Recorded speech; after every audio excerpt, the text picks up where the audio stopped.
Les matins de France Culture, Guillaume Erner. Après la Suède, l'Italie, pourrait-on dire, la coalition de droite et d'extrême droite menée par Giorgia Meloni est sortie victorieuse des élections générales qui se sont tenues en Italie ce week-end. Pour la première fois, l'Union européenne voit donc l'un de ses membres fondateurs basculer à l'extrême droite. Comment expliquer l'ascension d'une candidate, alors je vais dire post-fasciste, mais on va beaucoup discuter de ces termes justement au cœur de l'Europe. Comment analyser la percée des populismes, aussi hétérogènes soient-ils, sur le vieux continent? Et là aussi, le mot populisme, évidemment, pose problème. Pour en parler, en tout cas pour tenter d'apporter plus de clarté sur ces questions difficiles, nous sommes avec Jean-Louis Bourlanges. Bonjour. Vous êtes député MoDem, SCI, spécialiste des questions européennes. À côté de vous, Anna Bonaloume. Bonjour. Vous êtes journaliste et philosophe. Peut-être nous dire, Anna Bonaloume, à quel point ce score est un score éclatant, plus important qu'attendu? Oui, absolument. En fait, ces résultats est très important. Et là, l'extrême droite a remporté, le Frère d'Italie a remporté à peu près 26% de votes, et tandis que les sondages avaient prévu à peu près entre 24 et 25, en fait, les derniers sondages en début septembre.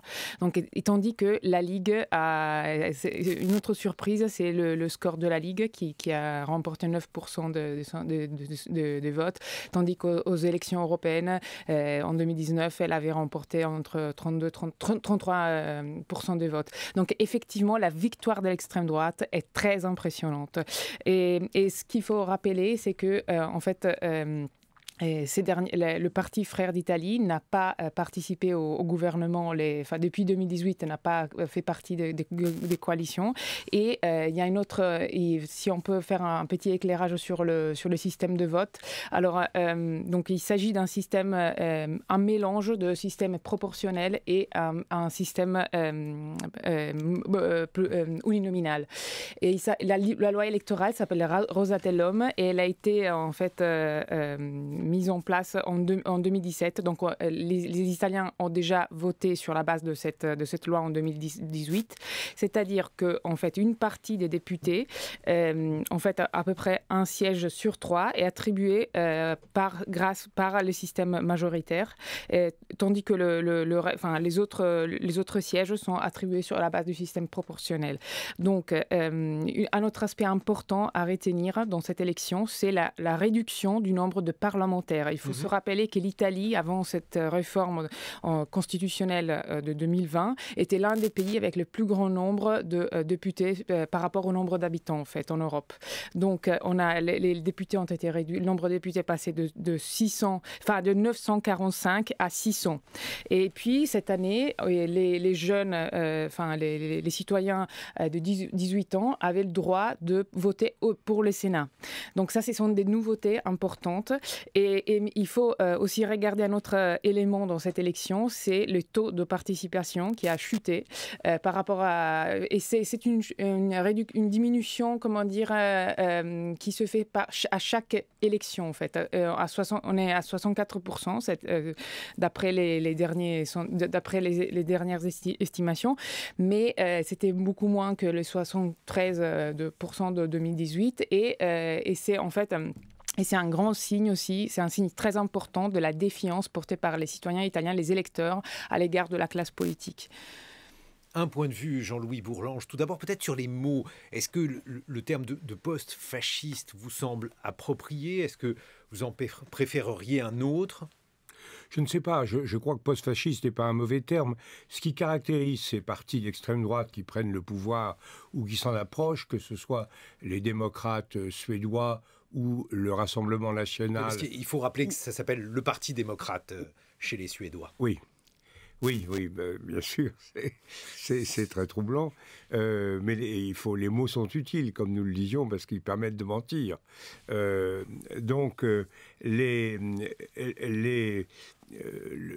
Rassemblement national ou Fratelli en Italie, je crois que moi je dirais que ce sont, enfin c'est pas une expression qu'on peut utiliser mais ce sont des partis fascistes génétiquement modifiés. C'est-à-dire que l'origine est très claire, l'origine est extrémiste. Ce sont un parti nazi, très clairement, à l'origine du parti suédois. une filiation fasciste assumée à travers l'aventure du Movimento Sociale Italiano, le MSI, qui était le parti post-fasciste de Giorgio Almirante après la guerre. Et en France, on ne peut pas dire que M. Le Pen ait lésiné sur les plaisanteries les plus odieuses en termes de racisme. Quand on regarde la génétique du Front National, on s'aperçoit que ce sont vraiment des gens qui viennent du fin fond de l'extrême droite. Mais est-ce qu'on doit juger les gens sur leurs origines ou sur ce qu'ils sont devenus? Est-ce qu'on doit juger l'excellent président Chassaigne du Parti communiste sur le fait que son parti était stalinien ou sur le fait que c'est un très honnête républicain aujourd'hui? C'est assez difficile. Et s'agissant de Giorgia Meloni, c'est particulièrement délicat car les thèmes qu'elle utilise, avec énormément de finesse derrière une certaine brutalité, les thèmes qu'elle utilise sont des thèmes ultra-conservateurs, ultra-catholiques. Le fascisme est révolutionnaire et plutôt païen. L'origine, c'est très intéressant de voir l'évolution du paganisme en Italie, car au XIXe siècle, le Risorgimento est profondément anti-catholique, puisqu'il s'agit d'arracher le pouvoir au pape. Ensuite, vous avez un personnage dont le nom figure dans toutes les rues des villes italiennes, qui est Carducci. Carducci est un poète de la fin du XIXe siècle et il exalte la force de l'Antiquité, la puissance de l'Antiquité face à la debolezza, à la faiblesse chrétienne. Et il y a toute une évolution. Et évidemment, Mussolini est là. Meloni ne se situe pas sur cela. Je trouve que M. Salvini est beaucoup plus à l'extrême droite, sauf que, je termine juste là-dessus, M. Salvini est héritier d'un parti qui n'est pas, comme on dit là-bas, statale, et qui n'était pas pour l'État, mais qui était le parti des autonomies régionales. Mais à part ça, les thèmes de Salvini étaient beaucoup plus franchement extrémistes que ceux de Mme Meloni. Qu'est-ce que vous en pensez, Anna Bonamlou? Parce que je dois dire que vous avez consacré un livre à Salvini, Un mois avec un populiste. Alors, si vous deviez faire une comparaison et si vous deviez nous donner également votre point de vue sur cette question des termes post-fascistes, on a parlé de technopopulisme aussi, bref, comment qualifier le mouvement de Giorgia Meloni? Alors d'abord, il y a une différence importante entre la Ligue de Matteo Salvini et le frère d'Italie de Giorgia Meloni. C'est-à-dire, il s'agit des origines, justement, parce que la Ligue de Matteo Salvini naît, ce qui est le parti le plus ancien d'Italie, il faut le rappeler. Il fêtera bientôt les 40 ans d'existence du parti. Et donc, ils sont nés, effectivement, en tant que parti autonomiste et qui revendiquait une autonomie donc, du nord de l'Italie par rapport au reste de l'Italie. Et au sein du parti même, il y avait deux forces. En fait, le fondateur en faisait partie, Umberto Bossi, qui étaient assez contradictoires. Certaines étaient plutôt à gauche. Donc, ils revendiquaient des sujets sociaux, en fait. Et tandis que les origines du parti de Giorgia Meloni, né en 2012 en tant que frondeur du berlusconisme, est clairement est un héritage justement de Alliance nationale qui a été l'évolution du mouvement social italien. Et aujourd'hui, ce qui se passe, c'est que... Le mouvement social italien, là aussi, il faut rappeler que là, ce sont des post-fascistes, des fascistes, comment les qualifier? Il y a deux qualifications différentes possibles. Il y a post-fasciste ou néo-fasciste pour le mouvement social. On peut dire fascistoïde aussi. Disons qu'ils n'ont jamais désavoué le fascisme, tandis que Alliance nationale, guidée par Gianfranco Fini, qui a été le mentor de Giorgia Meloni, était un parti qui a en fait désavoué le fascisme. Pour ce qui concerne... Je voulais juste rappeler un propos qui est souvent renvoyé évidemment à Giorgia Meloni. Alors, elle l'a tenu quand elle avait 19 ans, elle en a 45 aujourd'hui.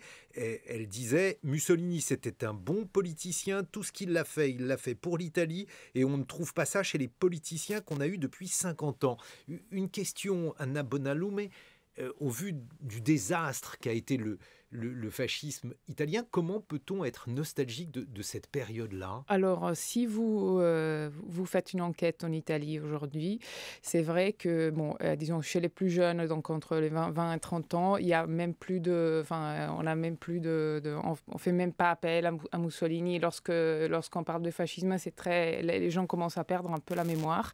Mais chez les personnes les plus âgées, il y a une nostalgie, il y a une forme de nostalgie du fascisme, mais parce que en fait, il y a souvent des personnes âgées qui mettent en avant les actions menées par Mussolini, par le Duce, pour bonifier l'Italie, pour les actions qu'il a menées pour créer la caisse pour les retraites, enfin des actions qu'il aurait menées et qui le mettent en valeur en fait. C'est pour ça qu'aujourd'hui, si vous regardez en Italie, il y a le sujet du fascisme est souvent banalisé en fait, parce qu'il y a même eu, je souhaite rappeler ça, il y a eu même des projets de création d'un musée du fascisme à Predappio, justement là où il y a eu la naissance du Duce, où il y a souvent des pèlerinages qui se font chaque année.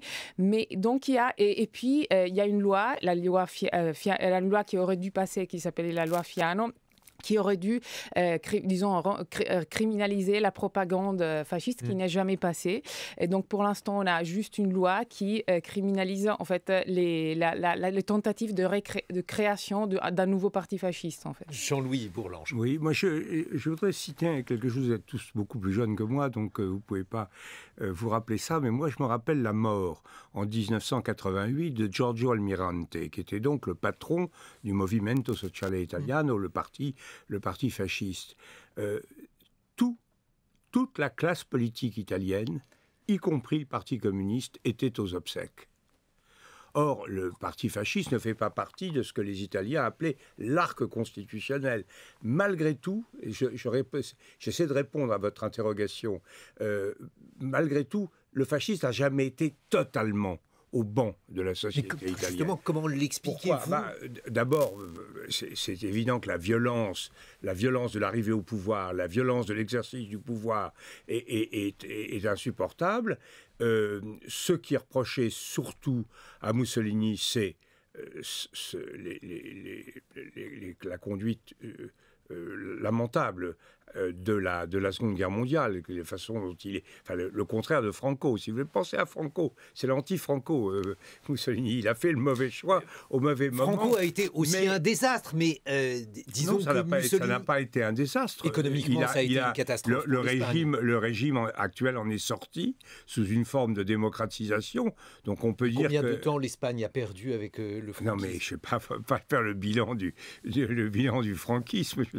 C'est un régime absolument atroce, mais on ne peut pas dire qu'il ait été historiquement vaincu. Il s'est muté. J'avais des tas de témoignages quand j'étais au PPE des gens du parti de Aznar qui étaient très proches, ne serait-ce que Fraga, etc., qui racontaient des tas de choses sur les conseils que donnait Franco au roi. Par exemple, il lui disait au futur roi, Monseigneur, quand vous serez aux affaires, faites comme moi. Faites comme moi, ne faites pas de politique. C'était ça le conseil que donnait Franco. C'était une façon de ne pas faire de la politique qui était assez particulière. Il faut en convenir. Mais le fascisme, effectivement, il y a deux choses qui, à mon avis, expliquent le fait qu'il n'ait pas été diabolisé avec la même intensité que le nazisme. Enfin, d'abord, c'est pas le nazisme. On n'est pas du tout au niveau d'horreur atteint par le nazisme. C'est d'abord un certain nombre de succès de politique intérieure, notamment la lutte contre la mafia. Il faut toujours se rappeler que les fascistes ont lutté contre la mafia, non pas par bonté d'âme et par souci de la légalité, mais simplement parce que c'était un pouvoir qui résistait au leur. Donc ils ont vraiment lutté. La mafia est revenue en force avec le débarquement américain. Quand les Américains ont passé des accords avec la mafia américaine pour avoir des relais en Sicile. Donc il y a la mafia est quand même un cancer actuellement dans le sud de l'Italie. Et deuxièmement, quelque chose sur lequel je me permets d'insister, qui est mal perçu, pas souvent perçu par les Français, qui est le sentiment de déclassement national qui est celui des Italiens de très longue date. Cavour, le grand Cavour, disait « Je préfère encore la domination autrichienne à l'arrogance française », alors que les Français s'étaient quand même fait crever la paillasse à Magenta et à Solferino. Ensuite, Mussolini a ressorti le discours sur le rang. Nous ne voulons pas être déclassés. Berlusconi a sorti ce discours sur le rang. Un élément ça, important là-dessus. Anna Bonalume. Oui, alors je pense que en fait, là, nous ne sommes pas face à un retour du fascisme du tout, tel qu'on l'a connu donc au XXe siècle, mais clairement, il y a une force ultra-conservatrice qui va prendre le pouvoir, à laquelle il faudra poser des questions très claires, c'est-à-dire comment ils souhaitent faire face à la crise économique, la crise sociale. Donc, il faudra les mettre, leur demander où est-ce qu'ils souhaitent trouver l'argent pour répondre aux différentes crises énergétiques, à l'approvisionnement énergétique. Donc, c'est clair qu'il y a le retour d'une force qui a ces origines-là, mais là, il faut penser à aujourd'hui. Qu'est-ce qui se passe en Italie? C'est-à-dire, il y a une force qui prône la défense, effectivement, il y a une politique étrangère concentrée sur les intérêts nationaux. Il y a la question des migrants qui est une défense de la patrie, qui est mise au devant de la scène avec des mots très durs, puisqu'il s'agit donc, selon Giorgia Meloni, selon ce qu'elle a dit hier, de faire un blocus pour contrer l'arrivée des migrants. Anna Bonalume, ce qui est une déclaration extrêmement oui, elle a revu radicale. Je pense qu'il faut voir comment il prendra en main à partir du moment où il sera au gouvernement, car Giorgia Meloni, effectivement, a évoqué la question du blocus naval plusieurs reprises, mais elle a été assez souple sur les conditions d'application de ce blocus naval. C'est-à-dire qu'au début, elle avait affirmé... blocus poreux. C'est-à-dire qu'elle a affirmé qu'elle aurait pu travailler avec Frontex en Libye pour créer des centres pour la sélection pour la sélection de l'attribution de statut des réfugiés et pour la gestion de l'immigration, mais en payant la Libye pour gérer l'immigration comme ça a été fait avec la Turquie. Donc ça change selon les fois où elle... Un mot là-dessus, Jean-Louis Bourlange, sur la question migratoire. C'est une vieille affaire. Quand j'étais président de la Commission des libertés au Parlement européen, Berlusconi était au pouvoir et avait présenté un candidat qui était d'ailleurs un type très bien, mais qui s'est fait rejeter pour plusieurs raisons, notamment des propos homophobes qu'il avait jugés homophobes, à juste titre à mon avis, et également sur la question migratoire et sur cette question que vous venez d'évoquer, c'est-à-dire celle Berlusconi voulait faire avec Kadhafi des centres de rétention en Libye et bloquer c'est donc un vieux thème de la droite italienne. En fait, ce qui me frappe sur Madame Meloni, c'est qu'elle reprend, je crois que l'axe des grandes difficultés qu'on va rencontrer sur le plan européen avec Meloni, ce sera la question migratoire. Je crois que c'est là où on va avoir vraiment les plus grandes difficultés, parce qu'elle va rejeter tout un ensemble de gens qui se précipitent vers les côtes italiennes, et ça va être un problème pour nous de savoir comment on réagit à cela. Ça, c'est ça la chose, à mon avis. Mais c'est un thème qu'elle tire de Salvini.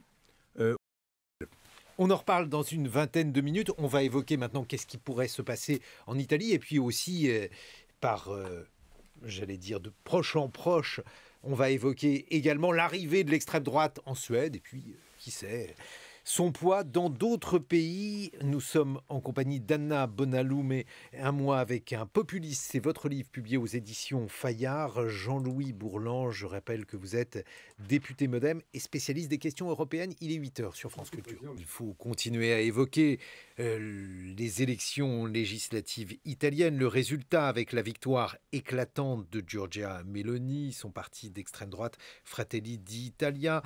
Nous sommes en compagnie de la philosophe et journaliste Anna Bonalume. On vous doit Un mois avec un populiste aux éditions Fayard. Nous sommes également avec Jean-Louis Bourlange, député Modem, président de la Commission des Affaires étrangères. Une réaction à ce que vient de dire mon camarade Jean Lémarie. Oui, je suis d'accord avec cette analyse.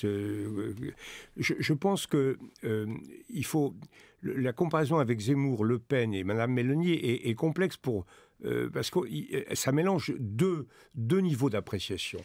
D'une part, si on raisonne en termes de modération ou d'extrémisme, il est certain que Madame Mélanie est beaucoup plus modérée que Zemmour. Et de ce point de vue-là, elle est moins à droite. Si on raisonne en termes de positionnement sur l'échiquier politique, il est clair que Mme Mélanie, comme Zemmour, comme Marion Maréchal Le Pen, est à droite, de droite, pour l'alliance avec la droite, alors que Marine Le Pen a des thèmes très différents. Prenons le LGBTisme. Madame Mélanie combat le LGBTisme avec une extrême vigueur.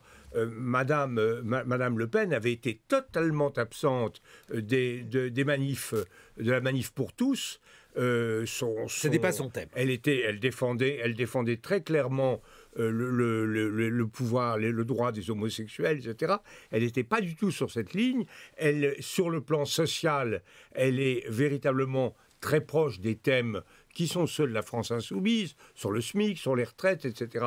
Donc on est dans une situation différente. Mais là où je crois que la comparaison est juste, c'est qu'au bout du compte, l'avenir, malgré tout, l'avenir de Madame Le Pen, c'est d'essayer de mettre la main basse sur ce qui restera de LR de droite. Et là, et je crois que le mode de scrutin majoritaire, vous savez que c'est un grand thème de mon parti, que de combattre le scrutin majoritaire, oui, le MoDem, le scrutin majoritaire l'aidera, de même que à gauche, LFI a pu mettre la main sur la gauche en créant la NUPES à la faveur du scrutin majoritaire uninominal à 2 tours. Il peut se produire la même chose à droite. C'est ça qui m'inquiète terriblement, c'est qu'en cas de réélection, le balancier peut aller à la droite de la droite. Ce qui se passe en Suède et en Italie est à quelque chose de très important. LFI jouant dans cette affaire le rôle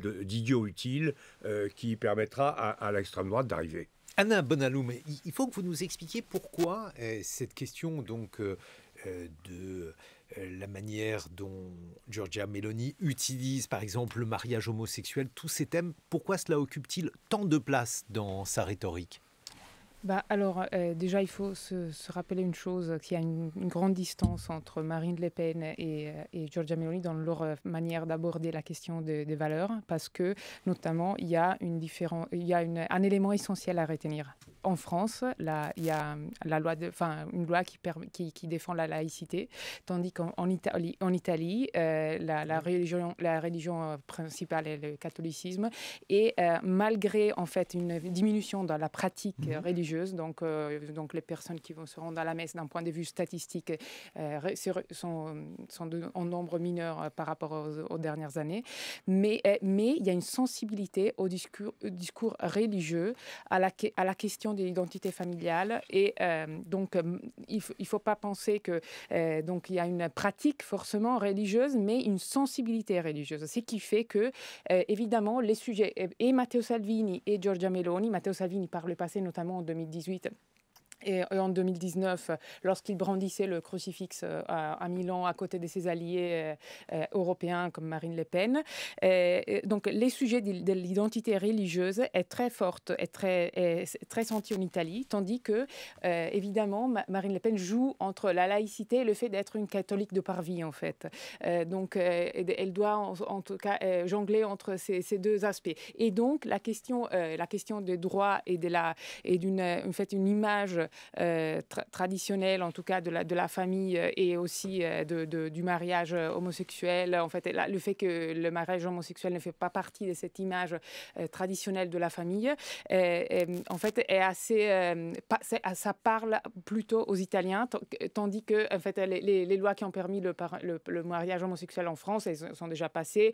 En fait, il n'y a pas eu des émeutes, voilà. Donc, et c'est vrai que il y a eu des manifestations, mais surtout ce que l'on se dit, c'est que ces thèmes-là en France rassemblent, par exemple, l'électorat de Reconquête, celui d'Éric Zemmour, et pour une grande partie des Français, ce type de discours peut faire office de repoussoir, pas en Italie. Enfin, non, en fait, disons que les sujets des droits, donc, est assumé pleinement par le Parti démocrate, qui aujourd'hui a fait campagne notamment sur ces sujets-là, pour s'opposer notamment à Giorgia Meloni. Mais en effet, on a des tendances, au sein et de la Ligue et du Frère d'Italie, on a des tendances à réaffirmer le rôle de la famille traditionnelle. Ce qui veut dire que l'ultraconservatisme en Italie, ne serait-ce que pour le parti Fratelli d'Italia, rassemble près d'un quart des électeurs. Oui, on peut dire ça effectivement. Mais il y a et c'est pour ça d'ailleurs que aujourd'hui il y a une proximité entre le Frère d'Italie et Reconquête d'Éric Zemmour. Il faut rappeler que la vice-présidente de Reconquête, Marion Maréchal, vient de se marier l'année dernière avec Vincenzo Sofo, qui est un eurodéputé passé de la Ligue à Frères d'Italie. Et aujourd'hui, Giorgia Meloni, cette année, Giorgia Meloni a rencontré donc des cadres de Reconquête, mais ça ne serait rien passé d'un point de vue politique programmatique.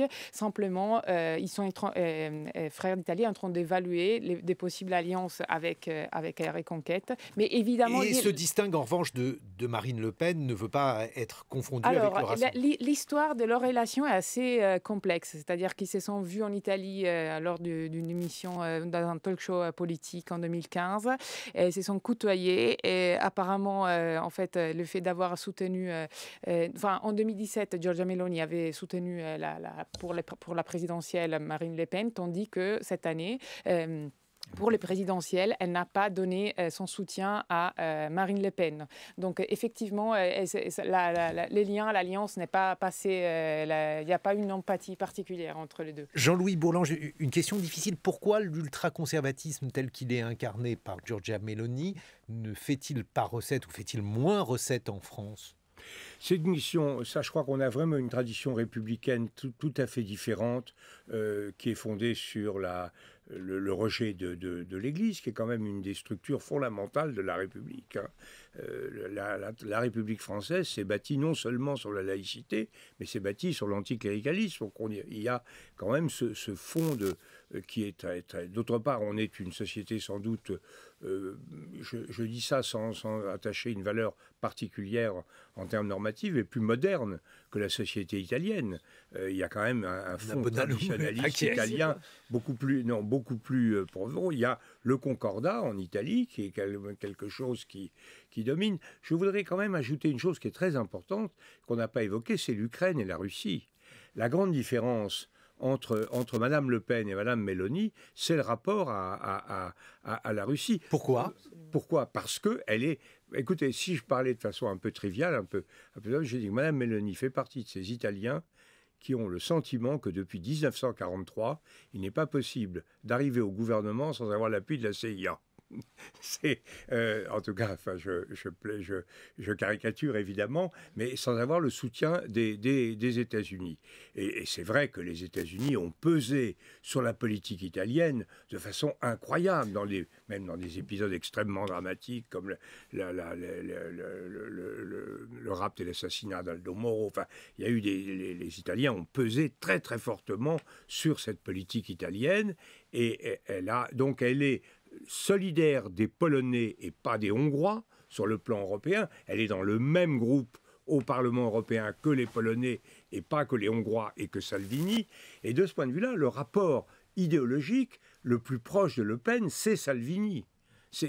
Là, on retrouve Salvini, dont la Repubblica a montré de façon le journal très claire à quel point il était lié par toutes sortes de liens assez ténébreux avec la Russie de Poutine, Berlusconi aussi. Bon, Berlusconi, c'est toujours très difficile à voir où il est. Il a dit qu'il avait été très déçu par M. Poutine. Enfin, il avait des expériences communes si ardentes qu'on ne peut pas exclure que cette déception soit provisoire. Les Berlusconiens sont favorables aux Russes.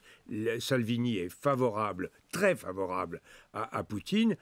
Meloni, pas du tout. Son électorat En revanche, et c'est là où il y a une vraie incertitude sur ce que sera son rôle, son électorat, lui, est assez favorable aux Russes et assez inquiet de tout ce qui se passe en matière énergétique pour la vie quotidienne des Italiens. Là, il y a quelque chose, un facteur d'instabilité qu'il faut étudier avec soin. Alors, ce qui veut dire, Anna Bonaloum, qu'il y a à la fois une filiation entre cette extrême droite italienne-là et les réseaux anticommunistes de l'extrême droite italienne auparavant, et puis peut-être une distinction à faire entre les souverainistes français qui sont plutôt pro-russes, pas du tout atlantistes, alors qu'elles le seraient.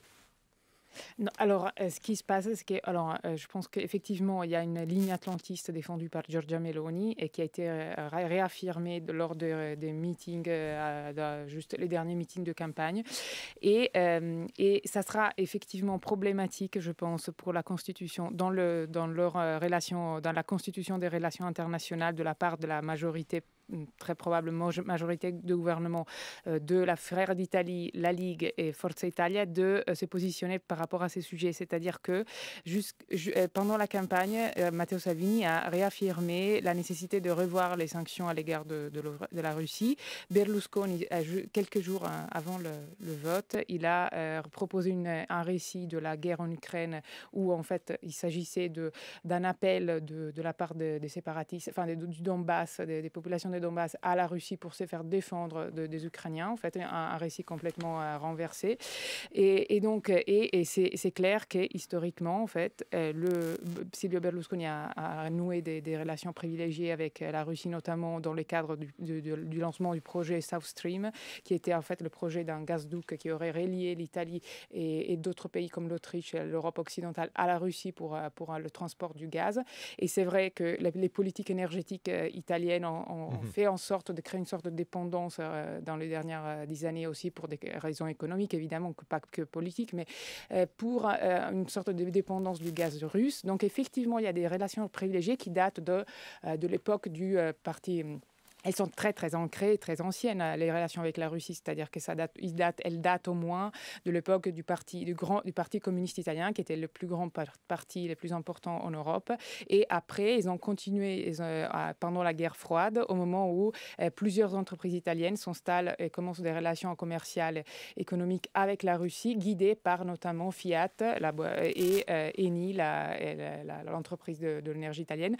Et donc, à partir de ces moments-là, la relation reste assez étroite et grâce d'un côté à Silvio Berlusconi, ensuite Matteo Salvini en 2017, il déclare des relations avec le parti Russie Unie de Poutine et en déclarant en fait qu'il y a un projet programmatique, il y a une ligne programmatique à suivre ensemble, en fait il y aura une alliance et les enquêtes de l'Espresso de BuzzFeed ont montré qu'il y a eu des rencontres justement à Moscou entre la Ligue, les membres de la Ligue, notamment Savoini, représentant l'un des porte-parole, qui a été l'un des porte-parole de la Ligue de Matteo Salvini, et des représentants du parti de Poutine pour en fait le financement de la campagne électorale.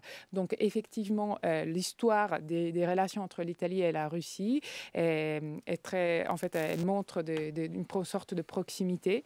Mais Giorgia Meloni, elle affirme sa ligne atlantiste et en même temps, si on peut dire ça, sa proximité avec l'Hongrie d'Orban et en fait, et dans son livre publié en 2021, Io sono Giorgia, elle répète que la Russie, elle défend l'identité chrétienne et les valeurs européennes. Donc cela après l'annexion de la Crimée, il faut se rappeler. Et donc effectivement, il y a quand même une tentative de renouer et de l'anti-LGBTisme notamment. Jean-Louis Bourlange, qu'est-ce qui va se passer maintenant? Donc, on a évoqué l'Italie, la Suède aussi. Est-ce que ça signifie que c'est une formule qui aujourd'hui est en phase avec l'aspiration d'un certain nombre de peuples? On a évoqué aussi l'ultra-conservatisme de Giorgia Meloni qui, lui, semble pour l'instant en tout cas ne pas du tout faire recette en France. Est-ce qu'on a affaire à un phénomène purement italien? Est-ce qu'il faut considérer que c'est une question désormais européenne? Non, on n'a certainement pas affaire à un phénomène purement italien, même si les spécificités italiennes sont évidentes. en permanence, j'aurais un peu tendance, parce que nous sommes tous dans la dramatisation, à dire que c'est quand même le remplacement de la Ligue par Fratelli comme phénomène dominant. Mais on a déjà eu, dans la période précédente, l'arrivée de M. Draghi, on a quand même eu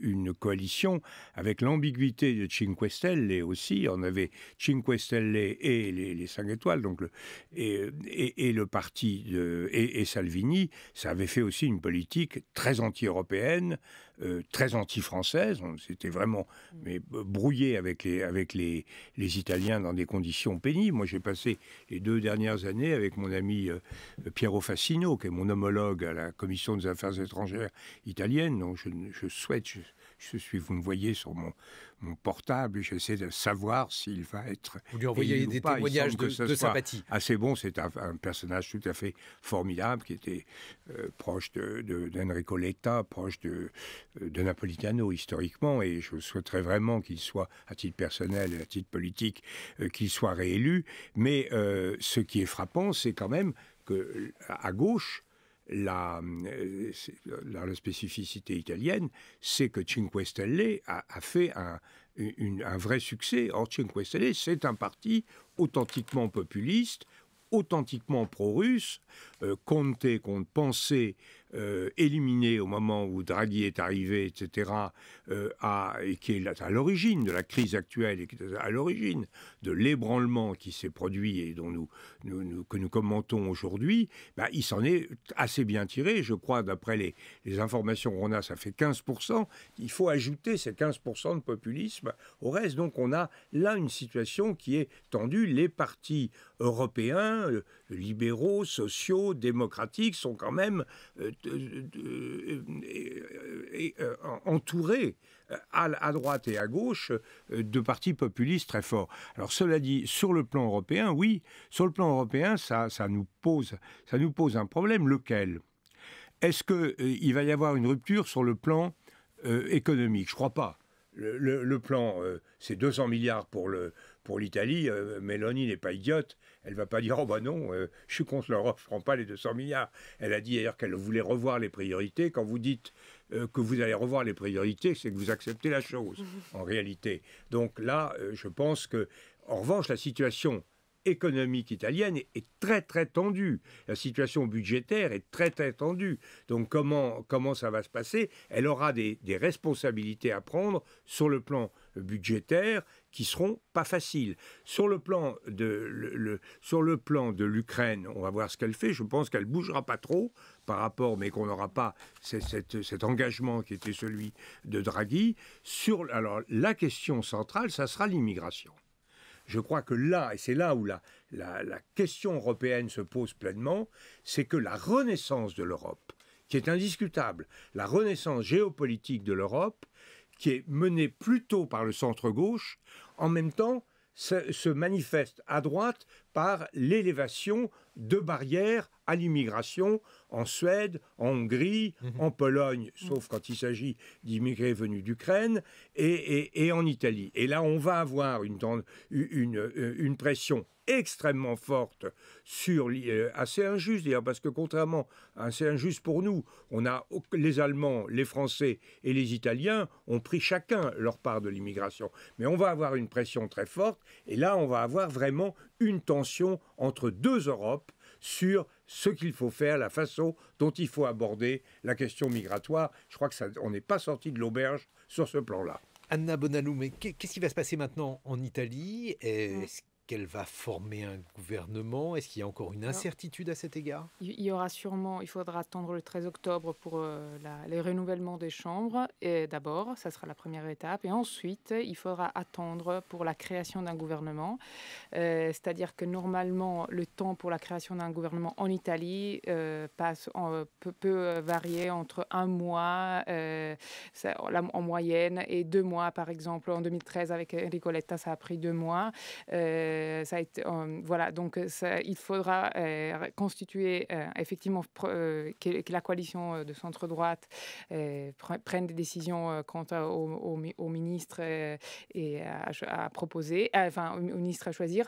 Et il y aura aussi également la proposition de la part du président de la République, Sergio Mattarella, d'un président du Conseil des ministres au Parlement, qui sera voté par le Parlement. Donc effectivement, il y aura ces passages constitutionnels importants. Et donc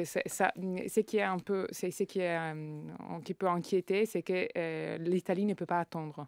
C'est-à-dire que nous avons une dette très importante. Et nous avons une troisième tranche d'aide de l'Union européenne qui doit être allouée et donc qui doit être versée bientôt. Et donc il faut que l'Italie puisse rentrer dans la ligne tracée par Mario Draghi de la stabilité et de la confiance des institutions européennes à l'égard du pays.